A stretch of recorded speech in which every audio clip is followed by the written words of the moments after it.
Hello, everyone. My name is Kirai, and I have special guests with me here today. Why don't you introduce yourselves? Yo, yo, yo. What up, y'all? It's Bad Time 32 here. I'm like a YouTube versus debater.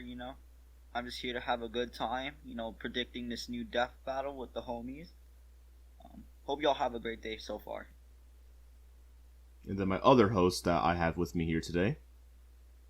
What is up, guys? Corin, aka Corn O'Keefe, back for the first time. Here for the first time, you could say. Thanks for having me here, Kira. No problem. And guys, this is gonna be uploaded onto the DS Wiki channel. I will be leaving the DS Wiki Discord in the description below. It's an open free server. But today we are actually gonna be doing a death battle prediction, which is the Prince of All Saiyans Vegeta versus Thor. Now I'm gonna let Bad Time over here talk about Vegeta real quick, and then Corn will talk about Thor, and then also talk about Vegeta 2 as well. So, Bad Time, you have the floor. Alright. So, just a little description on Vegeta. He's the Prince of all Saiyans. Saiyans being like I guess, type of aliens from another planet, Planet Vegeta. And Vegeta was sent to Earth to out of the Dragon Balls, get wishes, but he failed. But now he's like on the good side now. Um, that's just a brief summary on who Vegeta is. He's just basically the Prince of Saiyans and whatnot. Um, so for AP, he actually has some decent stuff. Like he can scale to like Goku, consistently being considered like his equal, at least to his blue and blue Kaioken form. Able to beat Topo, you know. Um, but what does all this scaling equate to? You may ask. So the Dragon Ball multiverse is comprised of an infinite universe, and above this infinite universe is the other worlds, some other dimensions, which these dimensions are stated to be higher dimensional compared to the infinite universe, which would be at least low multiversal in terms of like attack potency. And the reason why Vegeta would scale is because he's consistently considered Goku's equal, at least his blue and blue Kaioken form, which a lower Goku, like his base form, added the energy of the Super Saiyan God form, which this same Super Saiyan God form was going to destroy the entire macrocosm with Beerus in like the first saga of Dragon Ball Super, which the macrocosm, as we just explained, is at least low multiversal. So Vegeta should at least scale to low multiversal, and he has consistent scaling to that too, as he's able to beat Topo, like basically beat him up a bit and then eliminate him from the Tournament of Power. Basically one shot Golden Frieza, who stalemated with a blue Goku. So Vegeta should be at least consistently low multiversal, if scaling to others. For his speed, he should have consistent MFTL plus speeds. Like that's pretty obvious with Dragon Ball. So there's a couple calcs, like even with the macrocosm destroying thing, that also got to like MFTL plus. Vegeta shooting a Final Flash got to MFTL plus. The MFTL plus is pretty consistent. They got there with their attack speed, with consistently being infinite speed. The Goku and Beerus thing to spread around the universe, which you can take from MFTL plus to infinite. And Tobo was able to warp the entire Tournament of Power, which was infinite with no space and time. So via Topo scaling and Goku scaling, he should also be MFTL plus to infinite. Now for Haxes, he's pretty good with Haxes. So I'm assuming that Deathbattle is going to be using manga. So we'll be including the manga hacks and the anime hacks. So Vegeta has this thing commonly known in Dragon Ball as Ki. Every single life form has it. It's just some decide not to tap into it, but then some do, just like Vegeta. And basically, Ki, like spiritual and mental, like in nature, and that's what Vegeta likes to use for his attacks. Like the Big Bang attack, Final Flash, Gallic Gun, all those type of stuff.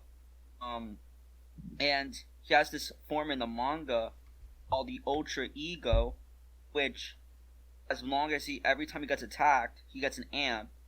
So, like if an opponent would like try to beat him up, Vegeta would take that beating use that beating against his own opponent, which, is kind of like a unique and pretty cool ability he can use. And he also has Hawkeye. Now, the Hawkeye is what's able to erase a foe on even a spiritual level, since, Beerus himself, the Hawkeye, could destroy souls and spirits. Vegeta can do the exact same thing. So Vegeta should have spiritual erasure.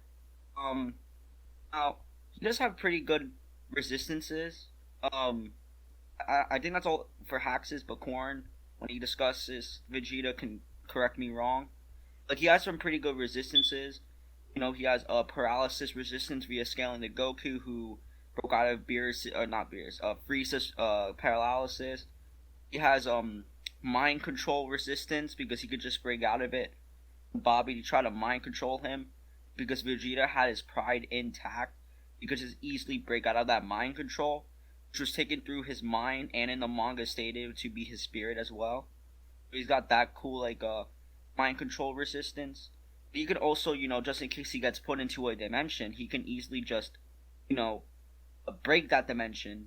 So you can't really take him out with dimensional BFR, which is pretty cool. That's all I have for Vegeta. Corn can go next, because that's kind of all I have. I don't have too much. Corn, you got the floor. Alright. Seems rather legitimate, my hermano. So, starting off with Thor, something to know is there's multiple Thor, so to speak. Like, there's one archetype of Thor, but there's multiple Thors that we've seen throughout the comics, right? There's classic base Thor, so to speak, right? Like, you got Eric Masterson, him and another Thor from the future. They clashed, and they created shockwaves that simultaneously affected all planes of reality and stretched across the entire cosmos. This is actually far more impressive than just any universal, three-dimensional universe, or even it goes far beyond 4D scope, 5D scope, because the realities in Marvel, the totalities of these realities and universes, they're infinitely layered, so to speak. They contain infinite dimensions. So, for example, in these realities, there's infinities existing, and there's higher infinities that exist greater than those previous infinities, right? That goes on ad infinitum. We also know that a universe comprises a whole multiverse and its metaversal spaces. This was actually confirmed in a Howard the Duck comic when Howard was talking to Yahweh, aka God. So, right off the bat, that's established for future feats that may get mentioned in the video for universal feats, if they're the totalities or all planes of them, or etc., etc. So, we have other feats from Thor where he shivered the 9 realms in his battle with the World Serpent, right? And right off the bat, Asgard is consistently stated to be beyond space, all time, all known dimensions, and mortal man's wildest dreams of reality. So, you have Thor easily affecting such structures. Even back in the classic days, keep in mind, this is just one of a weaker manifestation of Thor, you could say. And we have characters like Hyperion, who Thor is easily comparable to. Hyperion tanked the destruction of his and another reality, 2 entire universes, the totalities of them. We even see him floating in the white void of nothingness. So, that's actually pretty impressive, as explained earlier. And if you also include the Aleph, that just supports everything I mentioned earlier even more. Aleph numbers, which is very consistent with how Marvel is structured.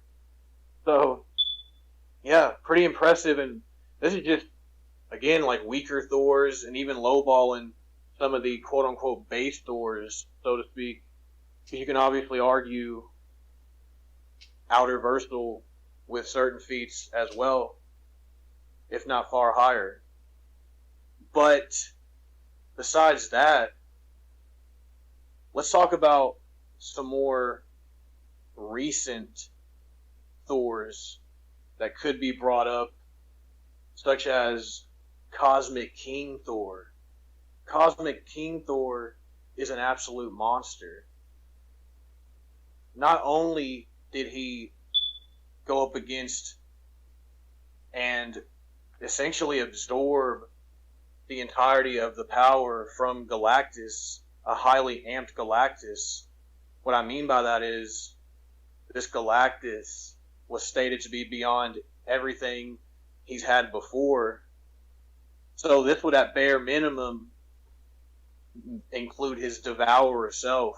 You could definitely argue his Lifebringer as well. But bare minimum, his Devourer, which is still very impressive when you consider we've seen Galactus box the In-Betweener and go toe-to-toe with him, and we actually do know for sure In-Betweener is inherently outer-versal, as he walks between and transcends all dualistic concepts, space, time, reality, illusion, God, man, etc., etc. The list goes on. And Galactus in himself is the balance between eternity and death. He himself is a concept of concepts similar to the In-Betweener. So that's very impressive. That yet again was in like more of the classic-ish kind of era. So we also have Galactus fighting Scryer in the other. This is insane because this battle was directly compared to the Chaos War, and if not greater.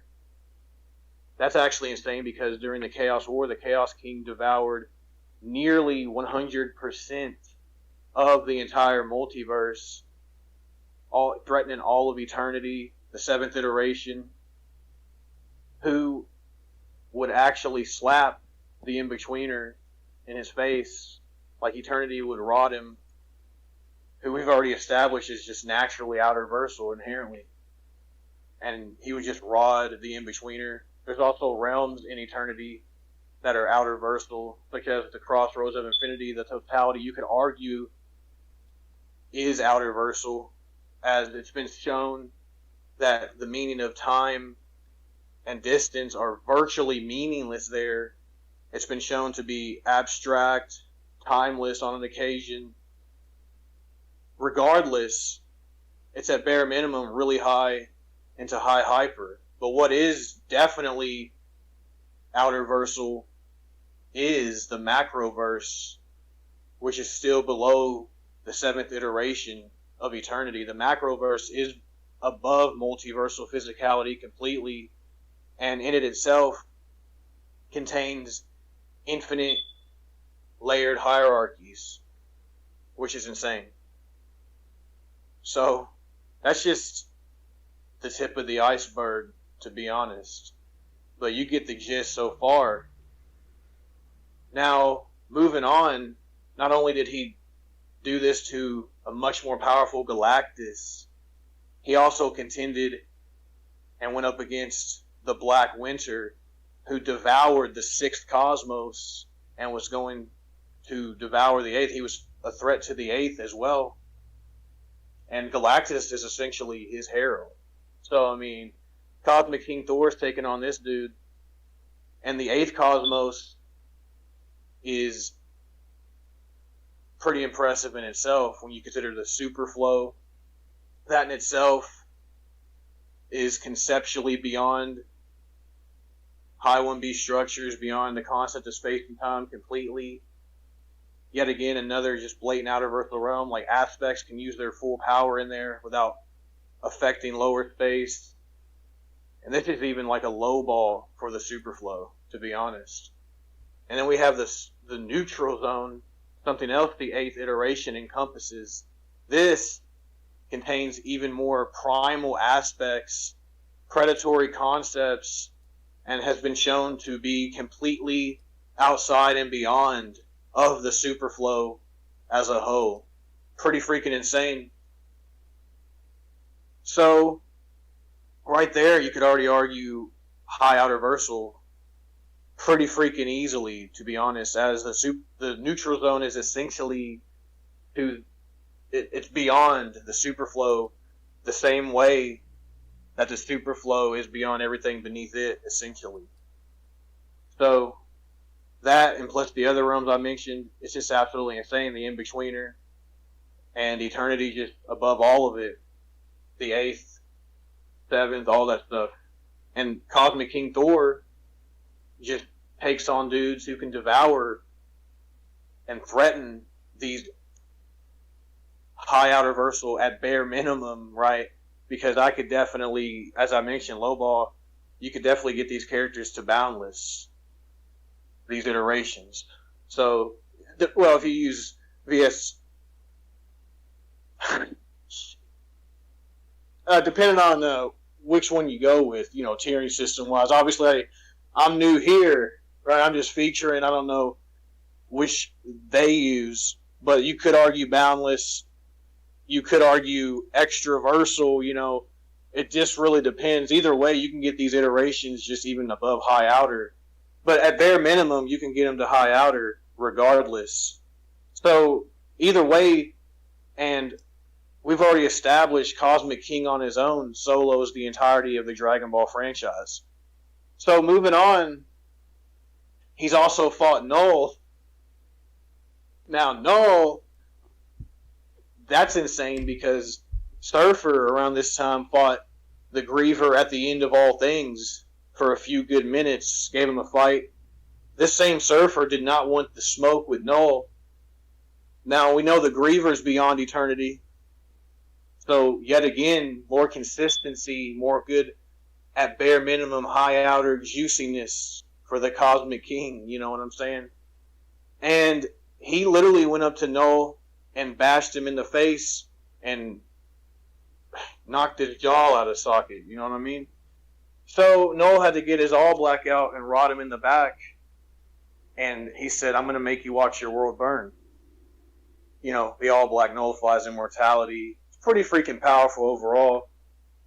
That might be another story for another day. Or maybe not. Because, you see, old King Thor had all black at one point. It actually helped him defeat Galactus, right? It even infected Galactus, a concept of concepts. The balance between eternity and death. The all black was made from a dead celestial, right? In that regard, the dead celestial helped create all black, which, by the way, Null completely rotted the celestial. He rods some of the most, if not the most powerful celestials in all of Marvel. He gave them the big rod. And they were just far above Odin, They combined into a weapon and shattered the first firmament. I mean, they did have to combine, but nonetheless, do that with that as you will. Just want to throw it out there. But either way, it's pretty freaking insane. And let's talk a little bit about speed. Obviously, if he's high out reversal, he would naturally have irrelevant speed. This would go for Cosmic King, Old King Thor, when he has the Odin/Thor force, with or without the all black Necro sword, right? Doesn't matter if he has that or not. He's still that, and he would be above Odin regardless. Talking about Old King Thor. And there's also Rune King Thor, who's above Odin. And he defeated those who sit above in shadow, who transcend the multiverse as a whole. They exist within the land of could it be, should it be, or the outside, however you want to go about it for the time. Either way, yet again, more high outer at bare minimum, easily above baseline as well. And Rune King Thor also obtains a level of omnipresent. So that could definitely be a big issue if he's included in this. I don't know. I'm just naming off multiple versions of Thor, so to speak. And we also have Phoenix Thor, pretty much the most recent Thor. And that's insane. We also know the Phoenix is one of Thor's mothers, right? That's one of his other mothers. We've found that out in more recent comics as well. The Phoenix itself is the avatar for the White Hot Room. And the White Hot Room is the mystery, as Dr. Doom said, right? The mystery, the above place. This White Hot Room, they've always been the same. So that's implied, right? That's pretty much direct. And that's insane because the mystery is beyond the far shore, which is beyond the neutral zone. It's beyond all levels of space, time, life, death, to such a degree that the Shaper of Worlds can't even comprehend. And that's insane, because the Shaper of Worlds scales to the 7th iteration, at least, of eternity. And yet, he couldn't comprehend the vast far shore. And here we have the mystery is just cosmologically beyond that. And that's where the heart of the Phoenix lies. That's where the mystery and the White Hot Room is. So, yet again, not looking good in terms of AP for Vegeta. But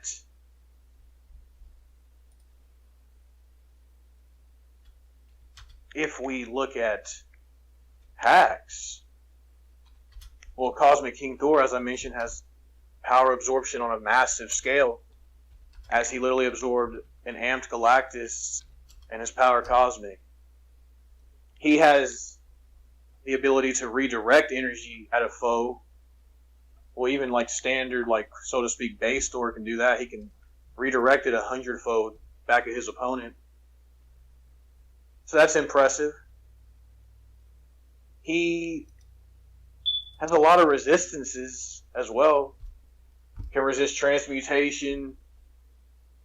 He can resist fate manipulation, at least as Cosmic King and Rune King, and likely Ode King and Phoenix Force as well. So they have resistance to fate manip easily, causality manip, and some of them can even be argued to have plot hacks as well, manipulate narrative, as it's been consistently shown throughout recent years, definitely consistently over the years now, that narrative in Marvel does equal space-time on all levels, like narrative, and eternity encompasses this conceptually. So you could definitely argue that some of these Thors definitely have plot manip to a pretty massive degree, and resistance as well, you could argue. So there's also the immortality, how fundamental gods are in Marvel, how important they are to reality. They're fundamental myths. They're their own representations of aspect of reality. They can never truly die. As gods, they're creatures of magic, therefore creatures of story. As long as there's belief in gods, they can never truly die, etc., etc. So, and just to give an example, it's another example, right? In No Road Home, it's stated that the Olympian gods themselves cannot truly die. In fact, they're like fundamental myths of reality, again, adding on more consistency. So Thor in general, even not even as Cosmic King, it could be just standard. Even classic Thor is just really hard to kill. He's very important to reality. He's fundamental. He's tethered to his story, his myth. He's been called an eternal archetype, like Thor himself. And I'm not saying all these different Thors you see are conceptual beings. They're just physical manifestations of the archetype, the eternal archetype that is Thor. who can never truly die. He's one of those characters. It's actually very blatant and consistent. So, that's just a few things to name off. For Vegeta, real quick, in terms of resistances, he can... Oh, wait, yeah. Bad time covered that. That's fine. Yeah, and I mean, there's really nothing else I can add for Vegeta. So, Kira, you want to give your thoughts? Now, for my thoughts overall, and looking into this match, it's, you know, like, from looking at this, you know, we have the God of Thunder, Prince of All Saiyans, and then me knowing both scaling for both, like, Thor and Vegeta, I completely agree. Like, Vegeta in this case he doesn't really have a chance at all. He does not have a chance at all. Vegeta has never really experienced these kind of people who are at this level. So really, Vegeta is just gonna get one tapped overall, and that's how that's how I see this battle going. Now, knowing Death Battle, it's like they're gonna look at it. They're probably just gonna, like, not bring up like all that other stuff, but more likely they are. My prediction is they're gonna let Thor win either way, and that's like for my thoughts overall. But I could see Death Battle trying to put it either way. You can go on to your final part too, Corn. Alright, sure. Yeah, I really don't see... I mean, I see ways for Vegeta to win, like, on their show, definitely. For example, if they scale Vegeta off of Goku Black, upscale him to even more of a degree, give him the speed. I mean, they may argue Thor has the speed edge. They may do something similar to Hulk versus Broly, where they gave Hulk the slight speed edge, they said, but Broly was just so much more powerful, yada yada, That could be a similar case here. That, again, that's a route. That could be the case. But they could also, they've recently brought up in Scarlet Witch versus Zatanna something that's a little interesting. They brought up an omniversal scale for their show. So, they usually say a multiversal scale, and they mentioned the multiversal scale in this. Now they're mentioning an omniversal scale, like for like Scarlet Witch and Zatanna. So that's implied on their show to be like far beyond multi-plus. That's implied to be like high hyper, outer, maybe more. So Rune King and all the other Thors I mentioned, a lot of them at least, they have scaling to this multiverse and omniversal scale, right? They actually have, as I mentioned, they have blatant scaling to that. So if they do get scaled to that, then that's just a GG. There's just no way Vegeta... Now, obviously, if they just stick with, like, Thor before having, like, the full Odin Force and Thor Force, and before they don't use Cosmic King, I don't know. I really don't know what they're going to do.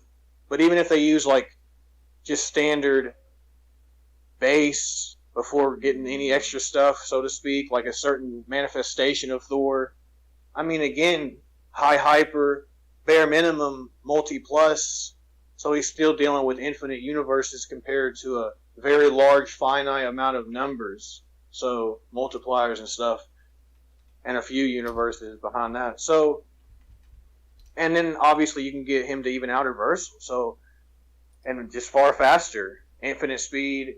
Vegeta might be faster in infinite speed, but then you have, like, you could argue that, but then Thor has immeasurable speed feats and irrelevant, and his existence naturally should just inherently give him irrelevant regardless. So there's just really nothing I see Vegeta being able to do. Any way you slice it, for me anyways, again, if it's like limited, again, I'll give you a little more hypothetical real quick. If you give like a versus battle, right, you post it in a channel or a chat, and you like, or make a video and you specify, okay, this is the tier, we're going to limit them at, see how it goes, it could be fun. Then, I mean, obviously there's a little more wiggle room with that, sure. But I'm just saying, for the most part, I just see Thor taking more victories than Vegeta more often than not any day of the week. And if I had to say, or I'm just going to be straight honest right quick before we end it, I just think Thor solos the entirety of the Dragon Ball franchise. I love Dragon Ball too, but I think any Thor that I mentioned in this video solos the entirety of the franchise. And that's the bottom line, because DS Wiki says so. Any last words? Nothing much, but I completely agree to what you said. So, yep, guys, that's going to end it all here. Make sure to comment, like, and subscribe, and we will see you all in the next video, which is coming soon. Stay pace, y'all. Peace.